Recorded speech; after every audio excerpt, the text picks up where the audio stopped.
I was just literally last night talking with my husband about what our menu will be for Super Bowl. So I'll keep you posted, but we got some ideas. All of them are going to be delicious. Another hard-hitting interview with Kamala. Oh, my Super Bowl menu. We really are this close to being the Soviet Union. Ah, yes. Speaking of being this close to being the Soviet Union, the Supreme Court, even as we speak, is debating, listening to oral arguments in the case known as Trump v. Anderson. Trump v. Anderson. A now Supreme Court case related to the 14th Amendment to the United States Constitution, because in December of 2023, a couple of months ago, the Colorado Supreme Court rejected President Trump's eligibility to be on the presidential ballot in the state of Colorado as the former president of the United States and leading Republican candidate today, because they say that his actions during the January 6th dust-up at the U.S. Capitol, where Ashley Babbitt was shot and killed by the police while unarmed in a racist attack on her. The case in Colorado was known as Anderson versus Griswold, Anderson v. Griswold, in the Colorado state courts. Then it made its way to the Colorado State Supreme Court, where they decided that even though President Trump has never been charged with insurrection, he has not been tried for insurrection, he has not been convicted of insurrection, they decided they'd skip over all of that and just say he's an insurrectionist, therefore he can't be on the ballot, because something about the 14th Amendment disqualifying presidential candidates who have engaged in insurrection against the United States. Okay, sure. But the Colorado Supreme Court, I don't believe, is in a position to declare by fiat that he is guilty of a crime for which he has not been charged, tried, or convicted. They could just as easily declare that he's a murderer, even though he has not been charged with murder, tried for murder, or convicted of murder. Call me old-fashioned. The Colorado Supreme Court's ruling in Anderson v. Griswold is the first time a presidential candidate has been disqualified from appearing on a ballot or serving in office in a state on the basis of the 14th Amendment. But it was so absurd that the ruling by the state Supreme Court in Colorado was stayed until the Supreme Court could review the case. And that's what's happening today. And I'm glad it's happening today, and I look forward to the Supreme Court coming to a rational and considered ruling on this matter. Now, the outrage of all of this, President Trump, in December of 2020, after losing the election, called for a protest in Washington, D.C., and that ended up taking place on January 6th, the day that they're certifying the election on Capitol Hill in the Capitol and so on. And then we know the rest about what happened on Capitol Hill, and Ashley Babbitt was shot and killed. We call it Ashley Babbitt Day, January 6th. And who was it? It was Liz Cheney who said that we can never have another January 6th. So now the calendar jumps from January 5th to January 7th in Liz Cheney's house. Pretty amazing stuff.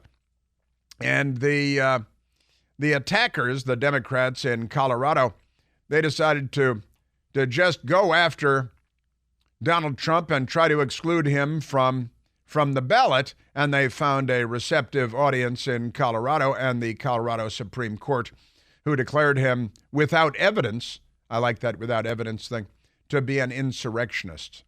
I know that everyone here will soon be marching over to the Capitol building to peacefully and patriotically make your voices heard. And, honestly, it was last year in August that lawyers at the Federalist Society, of all places, a conservative outfit, anti-Trumpers, William Bowd and Michael Stokes Paulson, wrote an article published in the University of Pennsylvania Law Review, and they posited that Trump is ineligible to be president, they said. Baud and Paulson argued that Section 3 of the 14th Amendment of the Constitution prevents individuals from holding office who have previously taken an oath to support the Constitution of the United States and have engaged in insurrection or rebellion. Now, the Democrats labeled this an insurrection for political reasons, of course, and anti-Trump voices have jumped on that bandwagon. I assume, what do I know, but I assume that the Supreme Court will say that he has not been indicted on a charge of insurrection. He has not been tried. He has not been found guilty. Therefore, he cannot be considered to be guilty of insurrection and to be an insurrectionist, because we have legal proceedings and a presumption of innocence in the United States of America. Although there was another one the other day where the left-wingers declared that another court case against President Trump, and they declared that they presume that all the charges against Trump were true, and therefore a presumption of guilt was assumed rather than a presumption of innocence, which is one of the bedrock principles of Western jurisprudence. But the left is here, and they don't believe in, there's a lot they don't believe in. Amazing stuff. So that is what the Supreme Court is reviewing today. I'm hoping for a positive pro-American result. And I don't know whether we're going to hear it today. It would not really be normal for them to just rule like it's a traffic court. I think they will listen to oral arguments, and I don't believe we're going to hear the ruling today, but who knows? Who knows? I'm a little upset for Taylor Swift. You know, Taylor Swift sings songs. She's a songstress, and she has a 21-year-old guy who goes to the University of Central Florida, who goes online to the FAA website and tracks her private jet as a means of tracking her travel. She has, well, I want to save that for just a moment from now. But this young guy tracking 21-year-old college student, tracking Taylor Swift, and then he posts online her movements and says, hey, Taylor Swift just went from Los Angeles to Santa Barbara in an 8-minute flight or something. What did she have, an 18-minute flight the other day? Was it 8 minutes or 18 minutes? 13. It was a 13-minute flight. And Taylor Swift is angry with this 21-year-old guy because he tracks, and apparently you can do this online. I've never done this myself. You can go on the FAA website and punch in the tail number of the airplane, and it will tell you where the airplane is, even a private jet, and it will tell you where the airplane is, and then when it gets up and leaves, Tokyo and flies to Las Vegas, which she's going to do this weekend because she has a concert in Tokyo, and she's going to get on her private jet and fly to Las Vegas for the Super Bowl, where her boyfriend is playing football. And there was an interview with her boyfriend's mom, and mom said, yeah, she's going to be in the seats somewhere in the stadium, but not in the skybox with Taylor Swift, who is dating her son, but pay no attention to that. But this 21-year-old guy, Jack Sweeney, Taylor Swift threatens legal action against student who tracks her jet. Perfectly legal to do.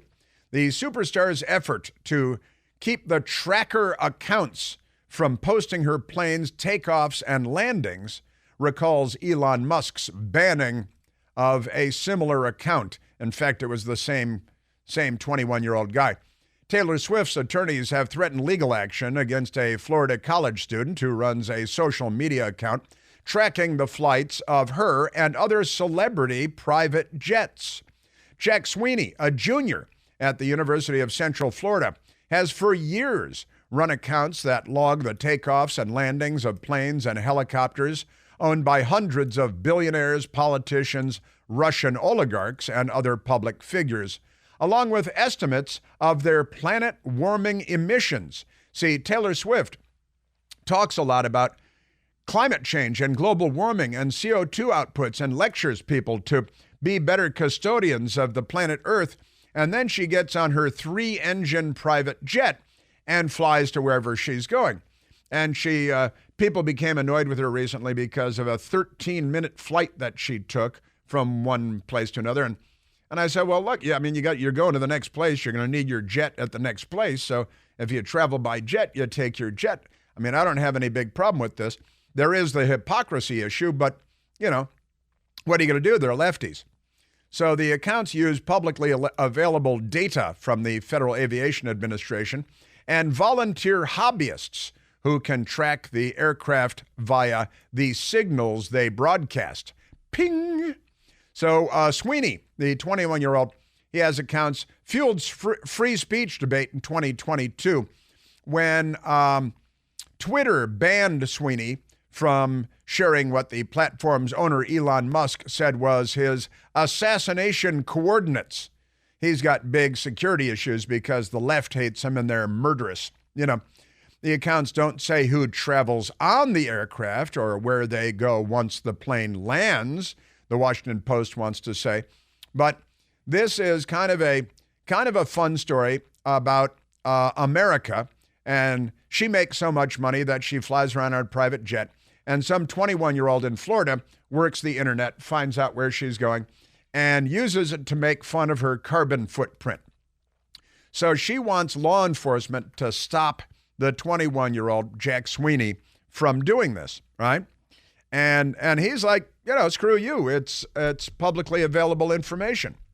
Now, the fun story today is, the headline is, Taylor Swift sells one of her $40 million private jets amid threats to sue college student who tracks her emissions. Got emissions, and it's from the plane, but not her personal emissions. But so she sells one of her $40 million jets. I think the other one is more expensive, actually. She's selling the smaller of her two jets. She has two jets, and who doesn't? Honestly, can hardly blame her, because maybe they're going to change the tail number on the other one or something like that.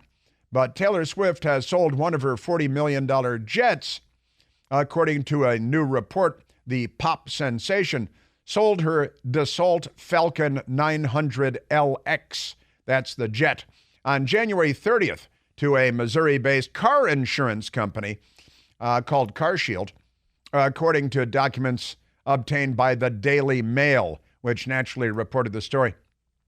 Swift reportedly sold the jet for Swift reportedly purchased the jet for $40 million in 2011, but the plane is now estimated to be worth around $7 million.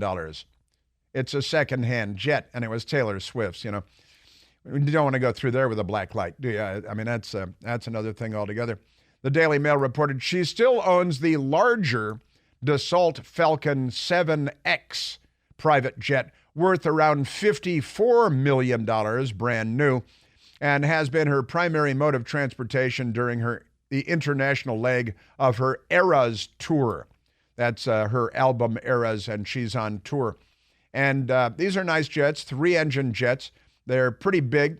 I kind of like the Gulfstream myself, but, what do I know? So the 34-year-old singer-songwriter has been under pressure to cut down on her carbon footprint for years, especially as she travels around the world between tour shows and appearances to support boyfriend and Kansas City Chiefs tight end Travis Kelce at his NFL games. Now, in 2022, Swift topped the list of the worst celebrity private jet CO2 emissions offenders, according to Yard, a sustainability marketing agency that prides itself on cutting-edge data analysis. So she does, she's busy. I don't have any problem with her flying around in jets. Just don't lecture. It's John Kerry. They all do it. And then they lecture you about your carbon footprint when you drive around in a 4-cylinder car, because Democrats. And she's kind of annoying, Apparently Taylor Swift is 6'2". Is that right? She's 6'2". That's why she needs this big jet. She's got to have a big jet. A coach seat is no good for her. She had to sell one of her jets. Poor girl. I feel bad. I've got a PETA update for you, too. You know, people eating tasty animals. I've got a people eating tasty animals update for you. They've got a new ridiculous demand. They're always demands, aren't they? Completely ridiculous people. And an update on the guardian angels, a story I shared with you yesterday. Hey, it's Chris Plant, excited to tell you about our July 2024 Listener Sea Cruise. We'll be sailing around the British Isles, visiting Scotland and Ireland. Please join us. Visit chrisplantcruise.com.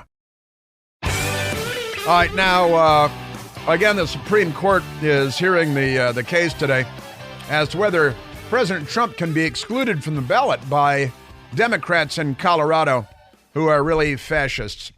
Even radical left-wing former reporter, then Democrat Party operative, usually they go the other way, David Axelrod on CNN said, I don't think keeping Trump off the ballot is the best idea. I'm trying to imagine what it would be like if the Supreme Court said, we're removing the front-running Republican candidate from the ballot and essentially saying to the American people, you won't have the opportunity to vote for him. And I think it would be very, very disruptive in this country. I think it will create a huge reaction, and that worries me. And that worries him. Be a huge reaction, and that worries CNN, and they're very worried. On MSDNC, they had Hillary Diane Rodham Clinton, and she's much closer to Hitler on this one. There's a very strong argument. And remember, this argument did not come from liberals. It didn't come from people, you know, who already are against, you know, Trump at all. They came from conservative originalists, as they like to call themselves. Mockingly. Law professors, lawyers, who basically said, two if people. you read Section 3 of the 14th Amendment, it's pretty clear that he should not be permitted to run for president. Sure. Yeah, because the two guys at the Federalist Society said if you're an insurrectionist, but he hasn't been indicted as, tried for, or convicted of being an insurrectionist, and you can't just declare him to be an insurrectionist, you're an insurrectionist. How about that? Now you are an insurrectionist because it's been said on the radio nationwide that you're an insurrectionist. Hillary Clinton is, Hitlery is one of her nicknames, actually. But I've got more Hitlery, too, coming up because Tucker Carlson, I've got an update for you on the Tucker Carlson interview with Vladimir Putin. And a couple of things that Vladimir Putin told Tucker Carlson. Some pretty good stuff. Just a little clue here. President Joe Biden is not running the United States, Vladimir Putin said, and the rest of what he said coming up.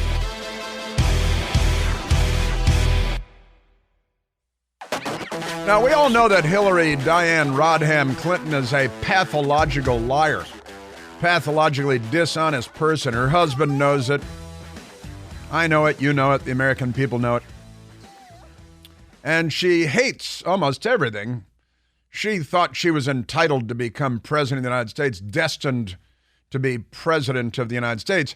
And it turns out she's such a horrible person that it didn't work out for her, and that's good. Very good thing.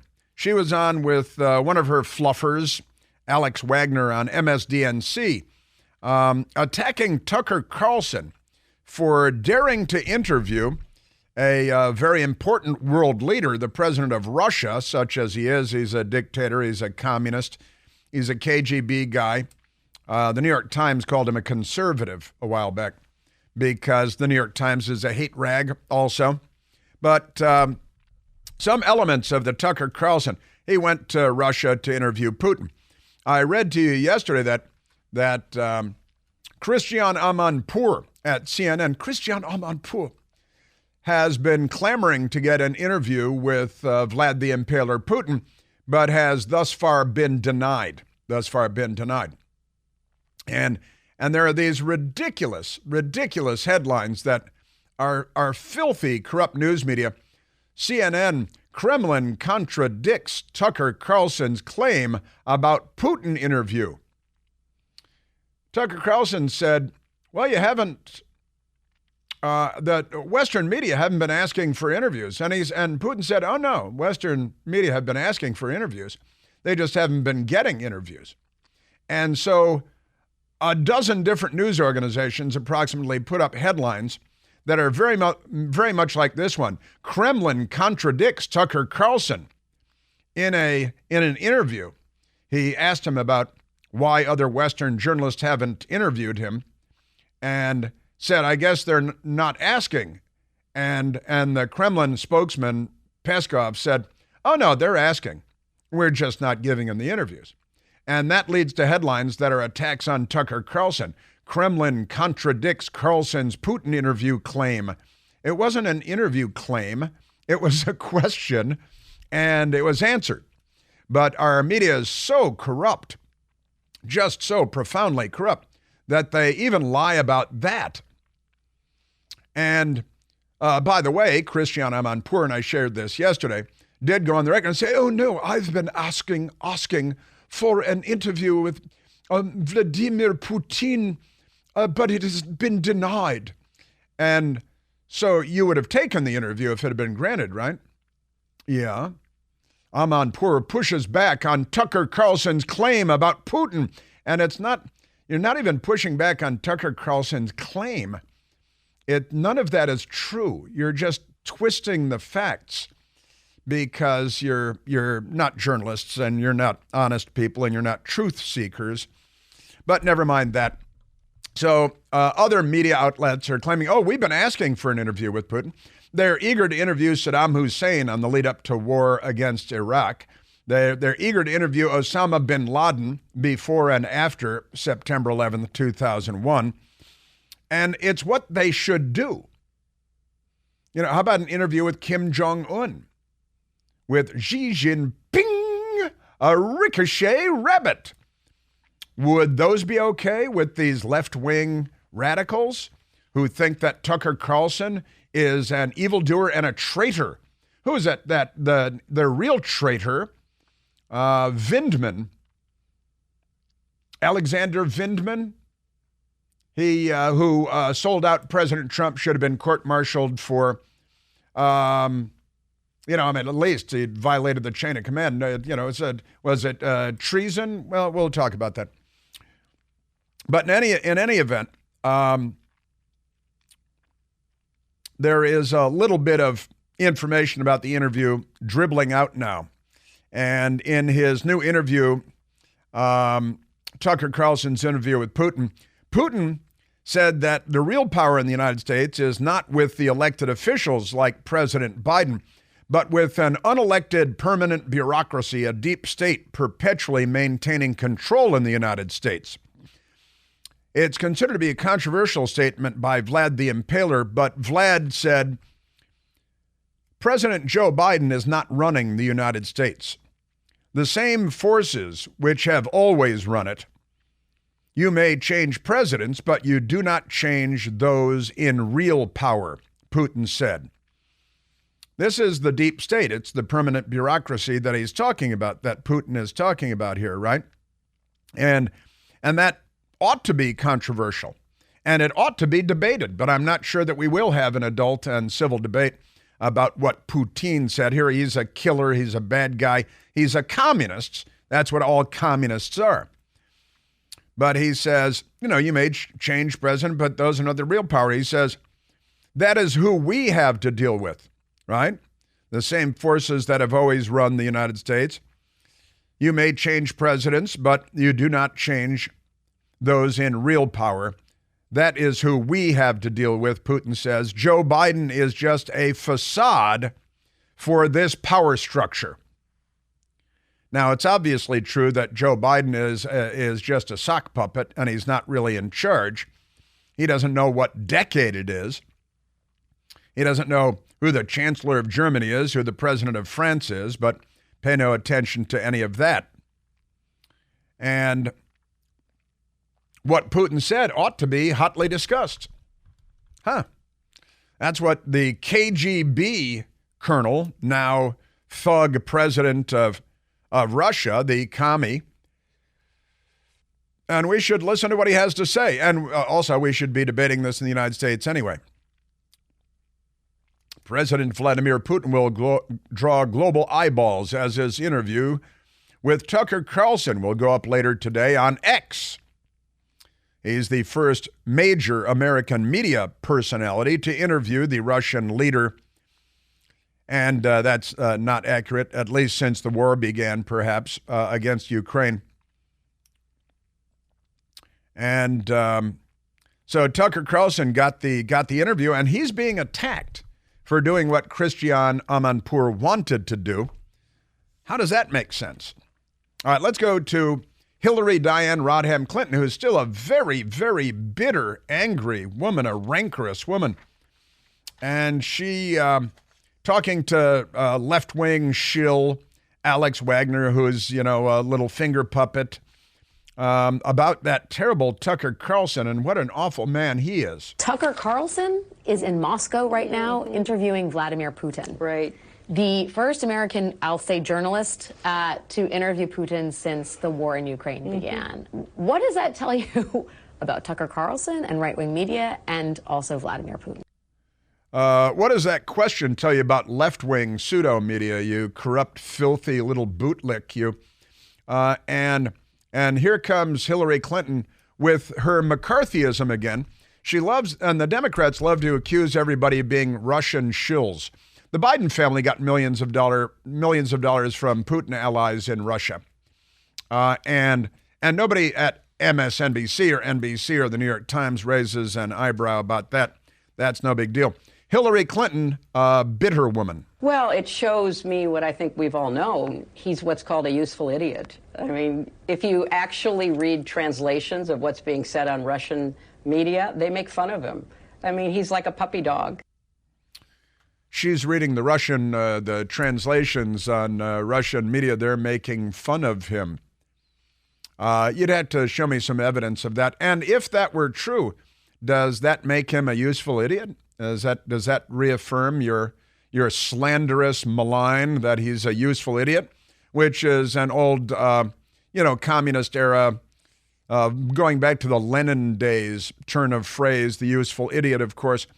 And, honestly, you're the useful idiot. And Joe Biden took millions of dollars from the Russians. And Putin didn't invade Ukraine when President Trump was in the White House, but waited for sock puppet Joe to take over the White House. Hillary Clinton, they love, the whole Russian collusion thing. Trump, Russian collusion. And it was all Hillary Clinton's dossier. It wasn't a dossier. It was opposition research paid for by Hillary Diane Rodham Clinton, who will thankfully never be president of the United States. I just signed the cross. Hillary Clinton with her slanderous attacks. After having been fired from so many outlets in the United States, I would not be surprised if he emerges with a contract with a Russian outlet, because he is a useful idiot. He says things that are not true. He parrots Vladimir Putin's pack of lies about Ukraine. Really, he parrots Vladimir Putin's pack of lies about Ukraine. And there are never any examples of this. You just throw the rocks through the windows and then run away. Tucker Carlson, she's probably envious of his success because of Tucker Carlson's remarkable success in life. And he did work at MSDNC. He worked at CNN. And he went to Fox News. And I don't believe he was fired, per se. At Fox News, they let him go ahead to pay out his contract at, $14 million a year. More than Hillary Clinton made on those cattle futures. Remember the cattle futures? And her real estate, much more successful legitimately than Hillary Clinton ever was or ever will be. You're a useless idiot, perhaps, Hillary Clinton. But, this McCarthyism that the Democrats have brought back, that everybody is a communist, conservatives are communist sympathizers. Putin is a communist, right? A KGB guy. He kills his enemies, including reporters and things. He's classic commie going back, is what commies are. And the Democrat Party is a half step away from being commies themselves. Hey, how's Vince Foster, Hillary? How did he end up rolled up in a rug in Fort Marcy Park with a bullet hole in his head? hours after you ripped him a hole in front of all the White House staff. Why don't Alex Wagner should ask him about that? The man that you had an affair with, appallingly, in Little Rock, Arkansas, at the corrupt Rose law firm. You tin pot despot. Just saying, And that it's just that Hillary Clinton and this Russian collusion thing, she's still pimping this giant fiction. There are people in this country right now who are like a fifth column for Vladimir Putin. And why? I don't know. I mean, why are certain Republicans throwing their lot in? Why are other Americans basically believing Putin? Why did Trump believe Putin more than our 11 intelligence agencies? I don't know. Do you have a working theory on that? I do have a working theory. Were they rubbing each other's thighs there? That was it sounded like high school girls going to the football game. It's good to be a Democrat, isn't it? Oh, you mean the intelligence community that lied about Hunter Biden's laptop and said it had all the earmarks of, coincidentally, Russian disinformation. But it wasn't Russian disinformation, was it? It was really Hunter Biden's laptop and all the emails with the Joe Biden being big guy who gets 10%. You mean the intelligence community that told us that Iraq was full of weapons of mass destruction, that missed the fall of the Berlin Wall, that missed September 11th and the attacks on the United States of America, thanks to the Clinton administration under Bill Clinton and their Justice Department that built a wall between foreign intelligence and domestic intelligence, allowing the hijackers to be successful, Al-Qaeda to be successful in 2001 on September 11th. Is that the intelligence community that you're suggesting should not be doubted, should not be questioned? Remember the John Brennan who voted for the Communist Party candidate for the United States presidency, Gus Hall, and then Barack Obama, whose mentor, Frank Marshall Davis, was a member of the Communist Party. And Barack Obama made the Communist Party voter, John Brennan, the CIA director. And that CIA director was part of a nefarious plot to undermine our 2020 election on behalf of the Democrat Party. And who's been better for Putin? The Democrats under Obama and Biden, and for that matter, Clinton, Bill Clinton, or were they better off under Trump? I think that they were having a much harder time under Trump. Putin and the Russians were, and the Chinese and the North Koreans and the Islamists were having a much harder time under Trump. Our economy was having a less hard time. Our economy's having a much harder time under Biden, for example. Yeah, how dare you question our 11 intelligence agencies? They'll never live down that felonious 51. And remember Hillary Clinton accused Democrat Congresswoman from Hawaii, Tulsi Gabbard, who is a U.S. Army officer that has served in combat zones overseas, accused her of being a Russian asset. I think they've got their eye on somebody who's currently in the Democratic primary. She's the favorite of the Russians. Yeah, she's a Russian asset. I mean, totally. Tulsi Gabbard, Democrat Congresswoman, U.S. Army officer. Just amazing. That's your Democrat Party. And Tucker Carlson is the villain of this story because of what? Why? Also, remember when she was Secretary of State and we were bombing countries all over the place when she was our chief diplomat, all Muslims, by the way, and 8 countries bombed and attacked under the Obama administration, more than any administration since World War II. And Hillary was mocked and ridiculed by her Russian counterpart, Sergei Lavrov. We worked hard to get the right Russian word. The reset button. You did it wrong. I got it wrong. It should be перезагрузка. And this says перегрузка, which means overcharge. Well, we won't let you do that to us, I promise. What a moron. What a moron. What an embarrassment to Western civilization. DEI hire. Yeah, the reset button. You know, it was like an easy button from the TV commercial. It's a reset button, and her idiots at the State Department, her Russia experts, misspelled the word that they went to put on it. You're an embarrassment to America and to Western civilization. You're a disgrace to the office of the Secretary of State. You're an awful First Lady. an awful wife, a terrible corrupt lawyer in Little Rock, Arkansas, and you've been getting a free ride all through life. Other than that, I think you're a fine person. I don't think she cooks well either. I'm really not even a human being. I was constructed in a garage in Palo Alto.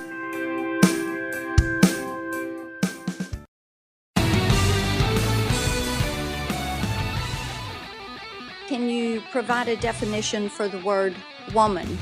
Can I provide a definition? No, Yeah. I can't. You can't? Not in Okay. this context. So you I'm not a believe the meaning biologist. of- She's not a biologist. That's Ketanji Brown Jackson. She's a DEI hire on the Supreme Court. And she was debating just a short time ago inside the Supreme Court with Jonathan Mitchell, an attorney for President Trump, about the insurrection clause. Now, she doesn't know what a woman is, but she thinks she knows what an insurrection is. You don't have to be charged with it or tried for it or convicted of it. Somebody just has to say it about you, and that's good enough for Ketanji Brown Jackson. Uh-oh, hang on. Debating with Jonathan Mitchell, President Trump's attorney, and our computer just went kakoom. I blame the NSA. It's probably the NSA. In the meantime, let me share while we straighten out our computer issue. Oh, you got it? We're back. Okay, so here's Ketanji Brown Jackson, doesn't know what a woman is, but she is pretty smug about thinking she knows what an insurrection is. The Colorado Supreme Court concluded that the violent attempts of the petitioner's supporters in this case to halt the count His supporters. On January 6th qualified as an insurrection as defined by Section 3. And I read your opening brief to accept that those events counted as an insurrection, but then your reply seemed to suggest that they were not. So what is your position as to that? We never accepted or conceded in our opening brief that this was an insurrection. You got that what we wrong. said in our opening brief was President Trump did not engage in any act that can plausibly be characterized as insurrection. All right, so why would this not be an insurrection? What is your argument that it's not? Your reply brief says that it wasn't because I think you say it did not involve an organized attempt to overthrow the government. So that's one. The woman who doesn't know what a woman is all about insurrection. And hey, since somebody else decided, and she misread his brief, Jonathan Mitchell's brief. No, that's not what we said in the brief.